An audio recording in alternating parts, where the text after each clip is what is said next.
Hello, good morning student. My name is Javed Patan. Welcome to my YouTube channel Patan Academy. Today they are starting the topic of 11th standard matrices.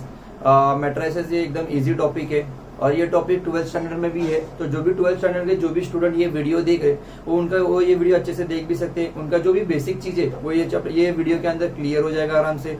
और जो 11th standard के जो भी student है, चाहे वो commerce section का हो या साइंस सेक्शन का हो, वो दोनों भी ये वीडियो को जरूर देखें, क्योंकि 12th में मैट्रिसेस करके 6 मार्क्स का एक चैप्टर है पार्ट 1 में, जो बोर्ड के एग्जाम में 4 मार्क्स का क्वेश्चन, 4 मार्क्स के क्वेश्चन या 2 मार्क्स या 3 मार्क्स के ऐसे क्वेश्चन आते ही है। तो ये टॉपिक वेरी इंपॉर्टेंट है। Let's start. मैट्रिसेस का डिफिनेशन स्टार्टिंग में हम लोग देखते हैं। What is the matrices? A matrices is a rectangular arrangement of m and n number is called as a matrix। मैं यहाँ बोर्ड पे लिख रहा हूँ मैट्रिक्स। और रेक्टेंगुलर अरेंजमेंट मतलब एक रेक्टेंगुलर के अरेंजमेंट में है m और n number. What is the m? m मतलब रो और n मतलब कॉलम। मतलब जो रेक्टेंगुलर के अरेंजमेंट में है, जिसके अंदर रो भी आता है कॉलम भी आता है, उसको हम लोग मैट्रिक्स बोलते हैं। जो कि मैंने यहाँ मैट्रिक्स लिखा, लेकिन हमारे चैप्टर का नाम मैट्रिसेस है। ऐसा क्यों? क्योंकि एक रहेगा तो उसे हम लोग मैट्रिक्स बोलेंगे और एक से ज्यादा रहेगा वो मैट्रिसेस रहेगा। तो चैप्टर है, चैप्टर में एक से ज्यादा मैट्रिक्स रहने वाले, इसलिए चैप्टर का नाम मैट्रिसेस है। ठीक है, तो मैं डेफिनेशन फिर से रिपीट करता हूँ। डेफिनेशन एग्जाम में नहीं आएगी, हमें सिर्फ डेफिनेशन समझना है। डेफिनेशन क्या है मैट्रिक्स की? A rectangular arrangement of M and N number. तो मैंने बताया एम क्या होता है रो और एन क्या होता है कॉलम। तो मैं उसे लिखता हूँ कि मैट्रिक्स दिखता कैसा है, कौन से फॉर्म में होता है। मैट्रिक्स ये फॉर्म में होता है, स्क्वायर ब्रैकेट के फॉर्म में होता है, ये ओपन इंटरवल के ब्रैकेट में होता है। एक होता है मॉड्यूलस, या मतलब इसे हम लोग डिटर्मिनेंट बोलते हैं, इसमें नहीं होता। सिर्फ ये दोनों फॉर्म में हम लोग लिख सकते हैं मैट्रिक्स को। लेकिन हम लोग ने क्या बोला था? A rectangular arrangement of M and N number. मतलब एम मतलब रो और एन मतलब कॉलम।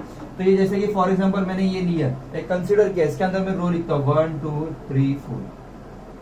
तो ये जो मैट्रिक्स है मेरा, ये मैट्रिक्स के अंदर रो भी आया कॉलम भी आया। हम लोग रो किसे बोलेंगे? ये हमारा फर्स्ट रो हो गया, ये हमारा सेकंड रो हो गया, ये हमारा फर्स्ट कॉलम हो गया, और ये हमारा ये फर्स्ट कॉलम हो गया और ये मेरा सेकंड कॉलम हो गया। तो रो और कॉलम, तो ये मैट्रिक्स के अंदर रो और कॉलम आते हैं, उसको हम लोग मैट्रिक्स बोलते हैं। जो भी रेक्टेंगुलर अरेंजमेंट में जिसके अंदर रो या कॉलम आ रहा है, वो हमारे लिए क्या होता है? मैट्रिक्स होता है। उसे ओपन इंटरवल के फॉर्म में भी लिख सकते हैं, ऐसा भी लिख सकते हैं, या हम लोग ऐसा भी बोल सकते हैं ये भी मैट्रिक्स ही है, इसके लिए रो में भी है और कॉलम में भी है। मतलब इसके अंदर क्या आया? रो भी आया कॉलम भी आया, तो ये भी मैट्रिक्स है। तो ये मैट्रिक्स के अंदर मैंने बताया कि रो 1 रो 2, ये कॉलम 1 कॉलम 2। तो मैट्रिक्स का डेफिनेशन एकदम इजी है। A rectangular arrangement of M and N number. What is the M? M is the row, N is the column. मतलब जिसके अंदर रो भी आते हैं और कॉलम भी आते हैं, उसको हम लोग मैट्रिक्स बोलते हैं। सबसे ये मैट्रिक्स, ये मतलब ये चैप्टर के अंदर सबसे पहला टॉपिक है ऑर्डर। कोई भी मैट्रिक्स का ऑर्डर मतलब ऑर्डर ऑफ मैट्रिक्स।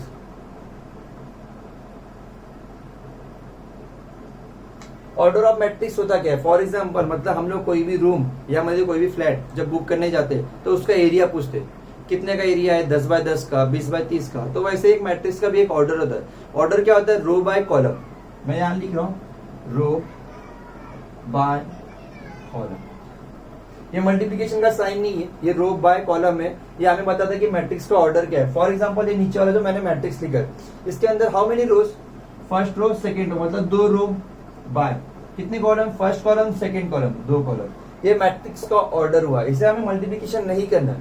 इससे हमें ये पता चलता है जो फर्स्ट में जो नंबर लिखा हुआ है ये रो है और सेकंड में जो नंबर लिखा वो कॉलम है। ये मैट्रिक्स का ऑर्डर बताता है कि मैट्रिक्स में कितने रो है और कितने कॉलम है। तो रो बाय कॉलम। फॉर एग्जाम्पल अभी ये मैट्रिक्स जैसा एक रो है और एक कॉलम है, तो इसका 1 बाय 1 हो गया ऑर्डर। मतलब रो में भी आया कॉलम में भी आया। मैट्रिक्स का ऑर्डर क्वेश्चन के अंदर पूछा जाता है तो हम लोग ये लिखेंगे रो बाय कॉलम। ये पैटर्न हमें याद रखना है कि how many rose of the matrix, how many column of the matrix. तो हमें उसे मतलब जो भी है मेजर करके उसमें मेंशन करना है। फॉर एग्जाम्पल मैं और एक मैट्रिक्स लेता हूँ 1 2 3 4 5 6। अब इसका ऑर्डर कितना है ये मैट्रिक्स का? मैंने क्या बोला? मैट्रिक्स का ऑर्डर हम लोग कैसा फाइंड आउट करते हैं? रो बाय कॉलम। ये लाइन याद रखो सब लोग, रो बाय कॉलम। तो इसमें चेक करते हैं डायरेक्ट, हम लोग चाहिए तो पेन से वहां भी लिख सकते हैं। जो भी रो है वहां मेंशन कर दो, इजी रहेगा तुम्हें। ऐसा प्रैक्टिस रहेगा तो मतलब कंफ्यूजन नहीं होगा। ये रो 1 हुआ, ये रो 2 हुआ और ये रो 3 हुआ, ये C1 हुआ और ये C2 हुआ। इसके अंदर रो कितने, 3 रो है, और कॉलम कितने, 1 और 2, 2 कॉलम है। तो ये मैट्रिक्स का ऑर्डर हो गया 3/2, मतलब फर्स्ट वाला रो और सेकंड वाला कॉलम। तो इजी है, ऑर्डर ऑफ मैट्रिक्स हमें फाइंड आउट करना है। तो हाउ मेनी रोज ऐसे होते और कॉलम ऐसे होते, तो हमें सिर्फ ये चेक करना है कितने रोज है, पहले वो लिखेंगे, उसके बाद कॉलम लिखेंगे। कभी भी ऑर्डर दिया रहेगा तो हमें ये समझना है जो स्टार्टिंग में दिया वो हमारा रो है और जो सेकंड दिया वो हमारा कॉलम है। तो ये था ऑर्डर ऑफ मैट्रिक्स, ठीक है। तो हम लोग इसके टाइप्स देखते हैं अभी मैट्रिक्स के।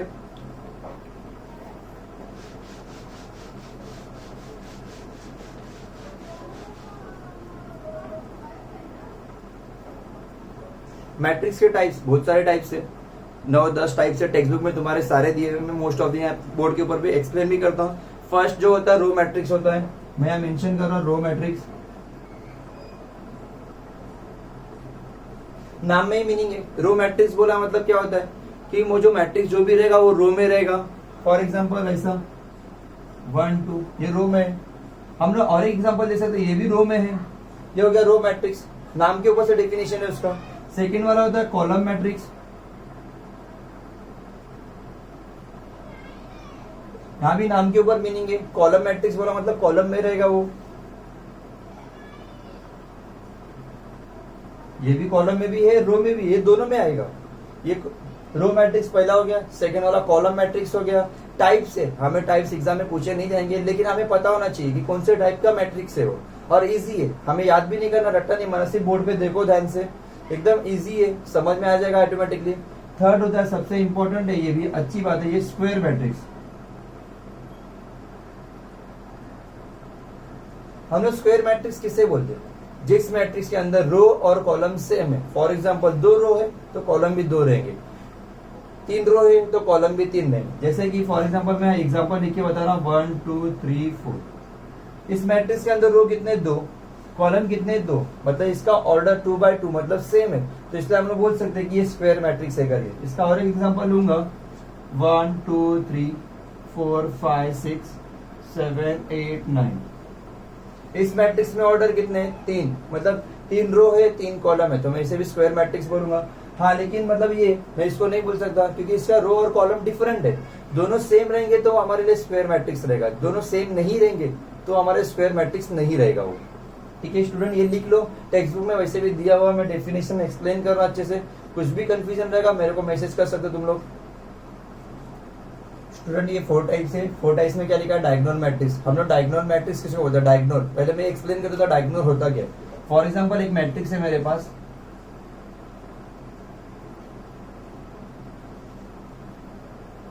ये जो पार्ट मैंने ड्रॉ किया हुआ ये हम लोग का डायगोनल पार्ट होता है, और इसको छोड़ के जो बाकी बचा हुआ पार्ट होता है वो नॉन डायगोनल पार्ट होता है। तो इन्होंने क्या बोला, जो डायगोनल मैट्रिक्स है इसका मतलब ये होता है, डेफिनेशन इसके लिए होती है, जो नॉन डायगोनल पार्ट है वो 0 होता है। फॉर एग्जांपल मतलब ये जो 3 है ये 0 रहेगा, ये इधर भी 0 रहेगा, इसे हमें बोलेंगे डायगोनल मैट्रिक्स। मतलब जिसके अंदर नॉन डायगोनल पार्ट 0 होता है वो हम लोग का डायगोनल मैट्रिक्स होता है। नेक्स्ट है स्केलर मैट्रिक्स। मैंने ये दोनों साथ में आगे पीछे लिखा, क्यों लिखा, क्योंकि स्केलर मैट्रिक्स का डेफिनेशन क्या है, ध्यान से देखना। स्केलर मैट्रिक्स मतलब ये होता है जो डायगोनल पार्ट है सेम होता है। फॉर एग्जांपल यहाँ 2 है तो यहाँ भी 2 रहेगा, बाकी इधर 3 रो 0 रो कोई फर्क नहीं, लेकिन ये दोनों भी जो भी डायगोनल पार्ट है सेम। मैं यहाँ लिख देता हूँ डायगोनल सेम, और यहाँ मेंशन करता हूँ नॉन डायगोनल 0। देखो छोटी छोटी बातें हैं, अच्छे से मेंशन करके देखना, टेक्स्ट बुक में एक्सप्लेन करके दिया हुआ, नहीं समझ में आता तो मैं बोर्ड पे एक्सप्लेन कर रहा हूँ, फिर से बता रहा हूँ। ये हम लोग का डायगोनल पार्ट होता है। इन्होंने क्या बोला, डायगोनल मैट्रिक्स। डायगोनल मैट्रिक्स बोला उसका अपोजिट देखना कि जो नॉन डायगोनल, जो उसका नॉन डायगोनल वाला पार्ट रहेगा वो 0 रहेगा, और स्केलर मैट्रिक्स में क्या था, जो भी डायगोनल पार्ट है वो क्या रहेगा, सेम नंबर रहेगा। ठीक है, अभी लास्ट है जीरो मैट्रिक्स, नाम में ही मीनिंग दिया हुआ है। जीरो मैट्रिक्स का मतलब ये होता है जो भी तुम्हारा मैट्रिक्स है, जितने भी उसके अंदर एलिमेंट है, मतलब जितने भी नंबर्स है वो सारे के सारे 0 होने चाहिए, उसे हम लोग जीरो मैट्रिक्स बोलेंगे। इसे हम जीरो मैट्रिक्स बोलेंगे। लेकिन मैं और एक मैट्रिक्स कंसीडर करता हूँ, कुछ नहीं इसमें, इसे हम लोग जीरो मैट्रिक्स नहीं बोलेंगे, इसे हम लोग बोलेंगे एम्प्टी मैट्रिक्स और नल मैट्रिक्स। ठीक है, इसके अंदर कुछ नहीं है लेकिन तो भी कुछ ना कुछ मतलब एक स्पेस तो है, लेकिन जीरो नहीं है। जीरो मैट्रिक्स के मतलब ये होता है कि सारे के सारे एलिमेंट, सारे अंदर जितने भी नंबर और जो पोजीशन है वो सारे के सारे 0 होने चाहिए। लेकिन एम्प्टी मैट्रिक्स में कुछ भी नहीं रहेगा। ये हम लोग का एम्प्टी मैट्रिक्स रहेगा। यहाँ मैंने नाम मेंशन नहीं किया, लेकिन तुम लोग मेंशन कर लेना। इजी है, ये तीनों पार्ट एकदम इजी है, ध्यान से देखना। मैंने फिर से एक्सप्लेन करता हूँ। डायगोनल मैट्रिक्स जो नॉन डायगोनल वाले नंबर रहेंगे वो जीरो रहेंगे। स्केलर मैट्रिक्स में जो भी डायगोनल नंबर है हमारे सेम रहेंगे, और जीरो मैट्रिक्स में ऑल एलिमेंट क्या रहेंगे, जीरो रहेंगे। और जो हम लोग का जो एम्प्टी मैट्रिक्स है वो पूरा ब्लैंक, मतलब पूरा एम्प्टी रहेगा, मतलब इसके अंदर कुछ भी नहीं रहेगा, उससे हम लोग एम्प्टी मैट्रिक्स बोलेंगे। ठीक है स्टूडेंट, मैं ये रफ करता हूँ। मैं इसके आगे वाले दो और पार्ट है।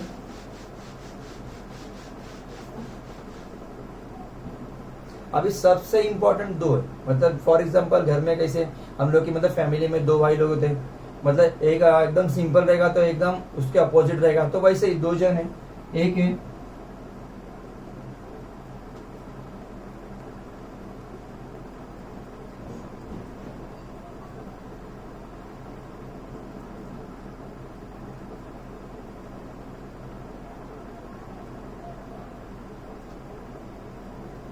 मैंने अभी फैमिली का एग्जांपल बताया, मतलब घर में दो भाई है, एक एकदम सिंपल होता है तो एक एकदम मस्तीखोर होता है जो मारने वाला होता है। सेम वैसे ही है, अपर ट्रायंगुलर और लोअर ट्रायंगुलर। नाम के ऊपर बिल्कुल मत जाना, अपर बोला है मतलब ऐसा कुछ नहीं है। मैं ध्यान से देखो मैं क्या लिख रहा, अपर और यहाँ नीचे है लोअर। मैं एक मैट्रिक्स दोनों भी जगह पे एक एक एग्जाम्पल लिखा, दोनों में ऑब्जर्वेशन करना दोनों में क्या डिफरेंस है, फिर मैं एक्सप्लेन करता हूँ। अपर ट्रायंगुलर बोला है, मैं एक मैट्रिक्स ले रहा हूँ 1 2 3 0।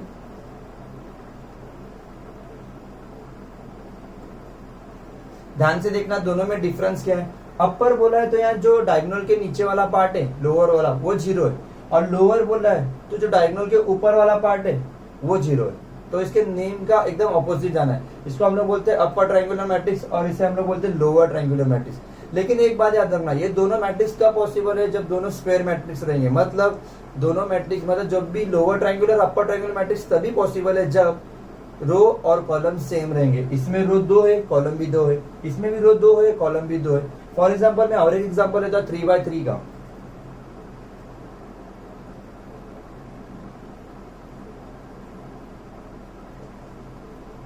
ये अपर ट्रायंगुलर का एग्जांपल है, ये तीन पार्ट जीरो रहेंगे, मतलब डायगोनल के नीचे वाले पार्ट।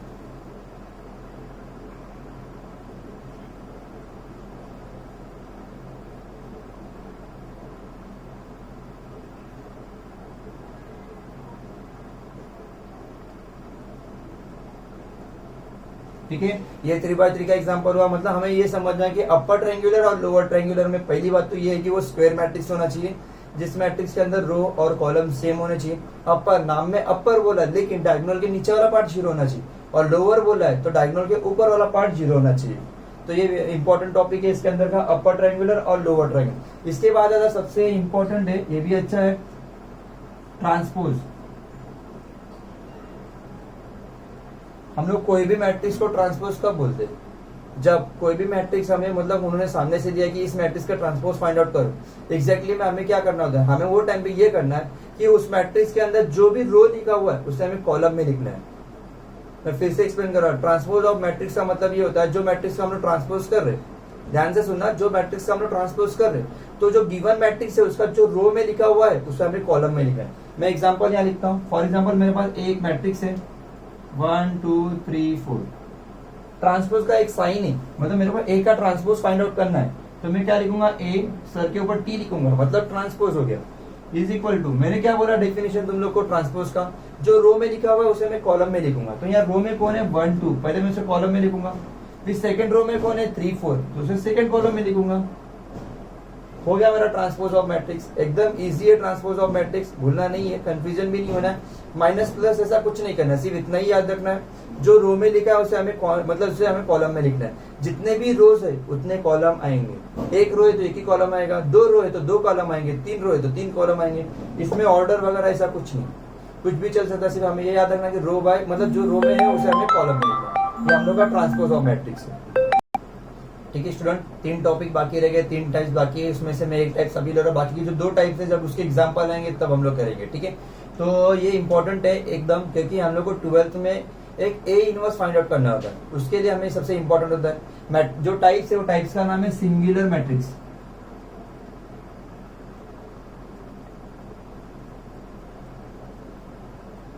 सिंगुलर मैट्रिक्स का मतलब ये होता है जो भी मैट्रिक्स हम लोगों ने स्कूल सेक्शन में डिटर्मिनेंट पढ़ा था, तो हम लोग वैसे डिटरमिनेंट हमें यहाँ भी सॉल्व कर रहे हैं। अच्छा, हम लोग डिटरमिनेंट किसका फाइंड आउट करते हैं, मैं थोड़ा सा एक्सप्लेन कर देता हूँ। जो मैट्रिक्स या जो भी डिटरमिनेंट हम लोग जिसका ही फाइंड आउट करते हैं, उसका ऑर्डर और मतलब उसका जो भी ऑर्डर है, मतलब रो और कॉलम दोनों सेम होना चाहिए, तभी हम उसका डिटरमिनेंट फाइंड आउट कर सकते हैं, नहीं तो नहीं कर सकते। मतलब 2 रो है 2 कॉलम है तो ही हम लोग फाइंड आउट कर सकते हैं। मैं यहाँ डिटरमिनेंट क्यों बोल रहा हूँ, क्योंकि जो सिंगुलर मैट्रिक्स है उसका मतलब ये होता है जिसका डिटरमिनेंट, जो भी मैट्रिक्स का डिटरमिनेंट का आंसर 0 आता है वो सिंगुलर मैट्रिक्स है, और जिसका आंसर 0 नहीं आता, चाहे वो माइनस में हो प्लस में कोई भी नंबर मतलब नॉन जीरो है, तो वो नॉन सिंगुलर मैट्रिक्स होता है। फॉर एग्जाम्पल मैं यहाँ एक मैट्रिक्स लेता हूँ 1 2 3 4, ये मैट्रिक्स का नाम है ए। मेरे को शो करना है कि मतलब मेरे को ये मतलब चेक करना है कि ये सिंगुलर है या नहीं, तो मैं कैसे चेक करूंगा, मैं लिखूंगा डिटरमिनेंट ऑफ ए 1 2 3 4। डिटरमिनेंट का फॉर्मूला हर एक को पता है, 1 into 4 2 into 3, 1 into 4 4, 2 into 3 6, 4 minus 6 minus 2 not equal to 0। ये 0 नहीं है तो हम लोग बोल सकते हैं ए इज नॉन सिंगुलर मैट्रिक्स, मतलब जिसका डिटरमिनेंट 0 आता है वो सिंगुलर मैट्रिक्स है। फॉर एग्जांपल मैं और एक मैट्रिक्स लेता हूं,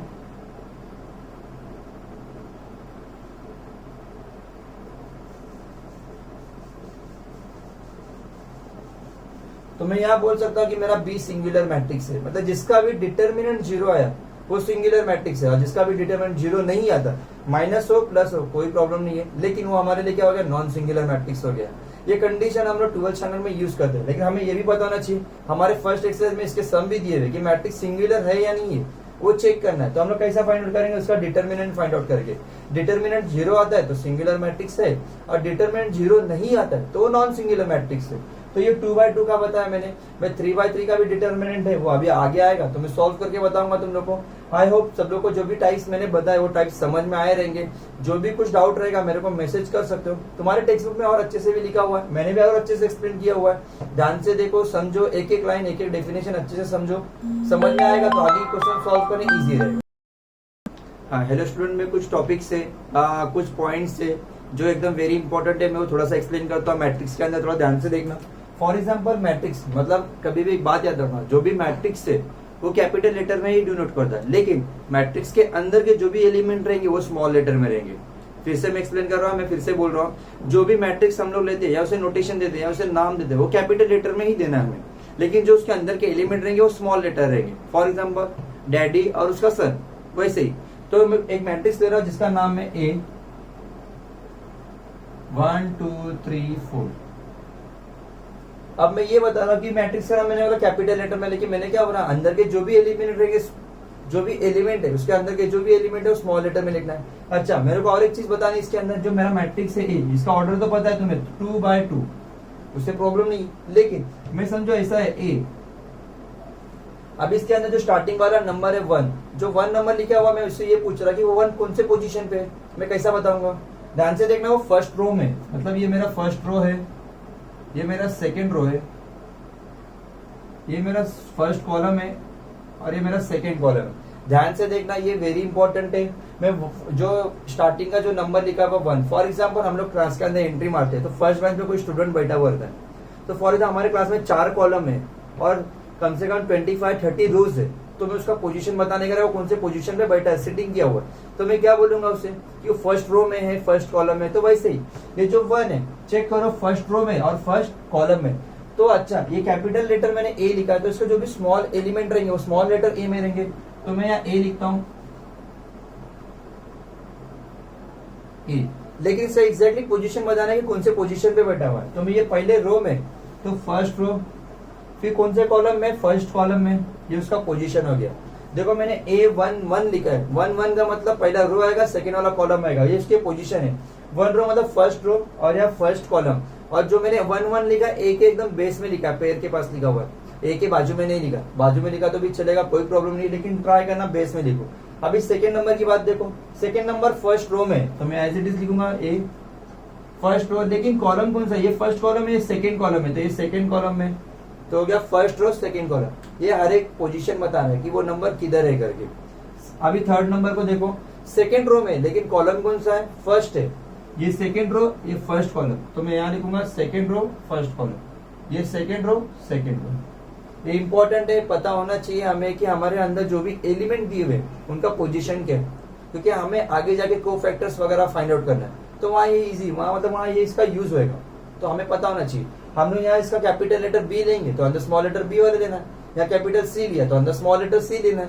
तो ये हमें पता होना चाहिए कि जो भी मैट्रिक्स से कैपिटल लेटर से ही डिनोट होता है, उसके अंदर के एलिमेंट स्मॉल लेटर से होते हैं। ठीक है, ये कॉपी कर लो स्टूडेंट। एक्सरसाइज नंबर 4.1 का क्वेश्चन नंबर 3 है।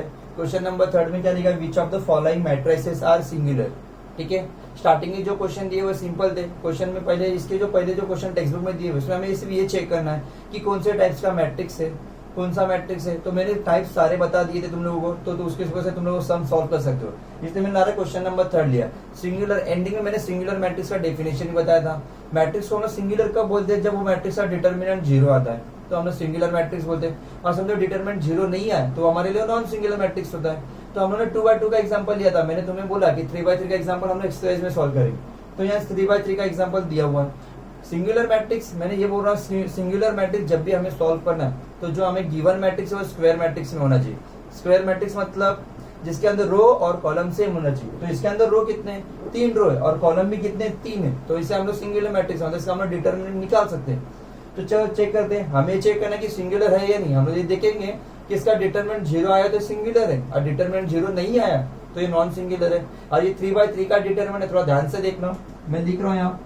स्टार्टिंग में जो भी नंबर रहेगा फर्स्ट हमारे पास ऊपर में फर्स्ट रो फर्स्ट कॉलम में, वो नंबर एज इट इज लिखो 3 इंटू, उसके बाद वो जो नंबर है आपका, फॉर एग्जाम्पल 3 मैं हूं तो मेरे जो रो में और जो मेरे कॉलम में जो भी नंबर रहेंगे वो नंबर मेरे को छोड़ना है। मैं फिर से बोल रहा हूँ, जिस भी नंबर को हम लोग कंसिडर कर रहे हैं उसका रो और कॉलम हमें छोड़ देना है, बाकी जो बचा हुआ नंबर है वो लिखना है। तो यहाँ ध्यान से देखना, ये 3 है तो इसका रो और कॉलम चला गया, तो बचे ये 4 नंबर, तो उसको डिटरमिनेंट के फॉर्म में लिखना है 1 4 2 5। आई होप सबको समझ में आया रहेगा। जो भी हम लोग नंबर ले रहे उसका रो और कॉलम छोड़ देना है, बाकी जो नंबर बचेगा उसे डिटरमिनेंट में लिखना है। अभी सेकंड नंबर की बारी, लेकिन ये याद रखना मिडिल वाला जो भी नंबर रहेगा उधर हमें माइनस का साइन लगाना। ये जनरल फॉर्म है, ऑलरेडी वहां माइनस रहेगा तो वो माइनस और ये माइनस प्लस हो जाएगा, ये याद रखना। जनरल फॉर्म में माइनस लेना है। सेम इधर भी वैसे ही, इसका जो रो है और कॉलम है छोड़ देना है, जो नंबर बचेगा वो लिखना है। मैं फिर से बता रहा हूँ, ये रो गया और ये कॉलम गया, ये 4 नंबर बचे तो उनको इंटू करके डिटरमिनेंट में लिखो -2 4 3 5। अब लास्ट नंबर कौन है, 7 है। ये जैसा है एज इट इज वैसे ही रहेगा +7। इसमें भी सेम रूल, रो और कॉलम छोड़ देना है। तो ये रो है और ये कॉलम है, तो ये 4 नंबर बचे, वो चारों नंबर को डिटरमिनेंट में लिखना है हमें -2 1 3 2। अब इसे हमें सॉल्व करना है। 2/2 का डिटरमिनेंट हर एक को आता सॉल्व करने, तो प्रॉब्लम नहीं है। तो हम लोग लिखते हैं 3 इंटू ब्रैकेट में 5 into 1 5 -4 into 2 8 -5 -2 into 5 -10 3 into 4 12 +7 -2 into 2 -4 3 into 1 3। Solve करते इसे 3 इंटू 5 -8 -3 -10 -12 -22 +7 -4 -3 -7 3 इंटू -3 इंटू कर रहे हैं हम लोग तो -9 आया, minus minus minus plus 22 into 5 करना 110 हो गया। 7 इंटू 7 49 माइनस का साइन है -49 तो -9 -49 कितना हो जाएगा -58 हो जाएगा 110। तो मैं इसे 60 भी कंसीडर करता हूं तो आगे कितना मेरे पास रहा 60 भी इधर 50 हो गया 52 आंसर आया मेरा। लेकिन ये 0 नहीं आया तो मैं आगे मेंशन करूंगा नॉट इक्वल टू 0। अच्छा इसे हम लोगों ने कुछ नाम नहीं दिया था तो इधर मैं नाम ले लेता हूं ए, तो मैं नीचे बोल सकता ए नॉट इक्वल टू 0 मिला मतलब ये सिंगुलर मैट्रिक्स नहीं है। तो यहाँ आगे हम लोग मेंशन कर देना है कि ए इज नॉन सिंगुलर मैट्रिक्स। ठीक है, मैं फिर से एक्सप्लेन करता हूं सिंगुलर मैट्रिक्स हमें चेक करना है तो उसका डिटरमिनेंट फाइंड आउट करना है। 2/2 का डिटरमिनेंट हर एक को आता है तो वो इजी है, उसमें प्रॉब्लम नहीं। मेन था 3/3 3/3 में हम लोग क्या करेंगे first number as it is लेंगे, उसका रो और कॉलम छोड़ देंगे, जो नंबर बचेगा उसे डिटरमिनेंट में पुट करेंगे हम लोग। फिर मिडिल वाले नंबर को माइनस का साइन देंगे, सेम वही पैटर्न फॉलो करेंगे, उसका रो और कॉलम छोड़ देना है तो बचे हुए नंबर डिटरमिनेंट हम लोगों ने पुट किए, प्लस लास्ट वाला नंबर प्लस में आएगा जो भी साइन रहेगा, लिखा, उसका भी रो और कॉलम छोड़ा, तो जो बचा वो नंबर लिखा। सॉल्व किया, नॉर्मल डिटरमिनेंट हर एक को आता है, क्रॉस मल्टीप्लिकेशन माइनस नंबर किया, तो मेरे को लास्ट में आंसर आया 52। लेकिन सिंगुलर का डेफिनेशन क्या है, डिटरमिनेंट इक्वल टू 0 आना चाहिए, तो सिंगुलर मैट्रिक्स होता है। लेकिन हमें क्या मिला, नॉट इक्वल टू 0, तो ये हमारे लिए नॉन सिंगुलर मैट्रिक्स हुआ। ठीक है स्टूडेंट, ये कॉपी कर लो।